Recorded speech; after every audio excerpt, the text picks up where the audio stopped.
Chief Obi and his wife, Lady Chinière, were known throughout Lagos as a blessed couple. Good jobs, a beautiful mansion, and two cheerful children. Their only challenge was the workload at home.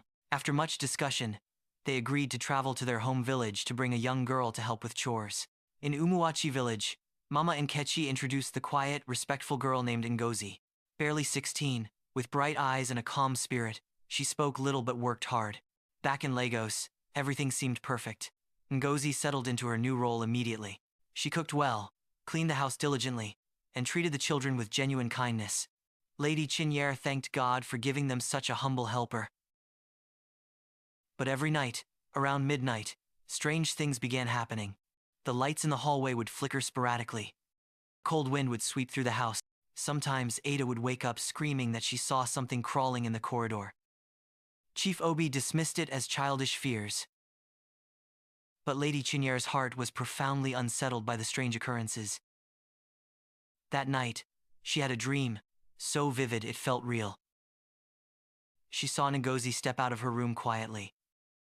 Then, before her eyes, the legs twisted, the body stretched, and the skin turned into glittering scales. In seconds, Ngozi transformed into a huge serpent with burning red eyes, sliding through the house as though searching for prey.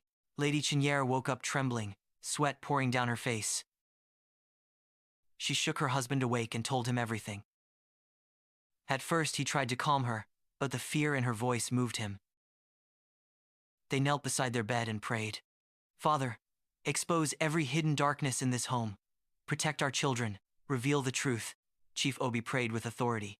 That night, they decided to stay awake, determined to see what would happen. Exactly at midnight, a hissing sound rose from the corridor. Their bedroom door shook lightly. Chief Obi opened it quietly, and what they saw froze their hearts. Ngozi stood at the corridor, staring into the dark. Then her body began to twist. Bones cracked, scales appeared. In seconds she transformed into a monstrous snake right before their eyes. Lady Chinière screamed, "Jesus!" Chief Obi stood firm, planting his feet, and powerfully commanded the darkness to leave in the name of Jesus. The snake roared, a sound that shook the very foundation of the house. But Chief Obi did not flinch. As the commanding prayer continued, the serpent shrieked, recoiled, and snapped back into the form of the young girl, Ngozi. Shaking, Ngozi confessed to being initiated into a deadly cult in her village. The next Sunday, they took Ngozi to their church for deliverance. The pastor laid hands on her and commanded the evil spirit to leave her in the name of Jesus Christ. Ngozi wept, repented, and received deliverance, leaving the darkness behind forever. At that name, the snake jerked backward violently.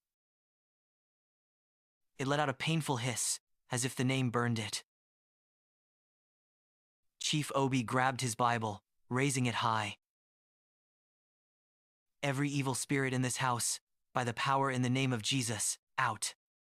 As they prayed, the snake writhed on the floor. Smoke like shadows rose from it.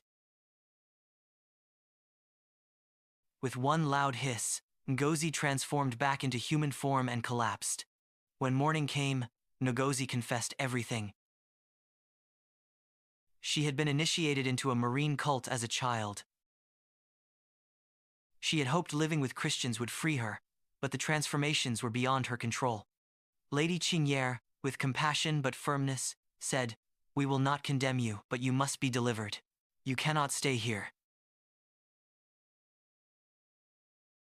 They took her to their church, where the pastor prayed for her for several days. Pastor prayed for her for several days until she was completely delivered. Her life changed, and she became a true believer. The spiritual attack had ceased, restoring peace to the household. The terrifying events became a turning point for the entire family's faith. Chief Obi later told his family, "Never underestimate the power of prayer. Wealth cannot protect a home. Security doors cannot stop spiritual attacks. But prayer builds a shield no darkness can cross." Their story became a testimony everywhere they went. From that day, the whole family held nightly prayer altars. At Ada, and at Ebube learned memory verses. At Lady Chinière prayed before every decision. And at Chief Obi always said, "A prayerful home is a protected home." The mansion now felt truly secure, guarded by faith. The experience cemented their reliance on spiritual defense over material security. No hidden darkness could survive where true faith was active. Their testimony resonated deeply with all who heard it.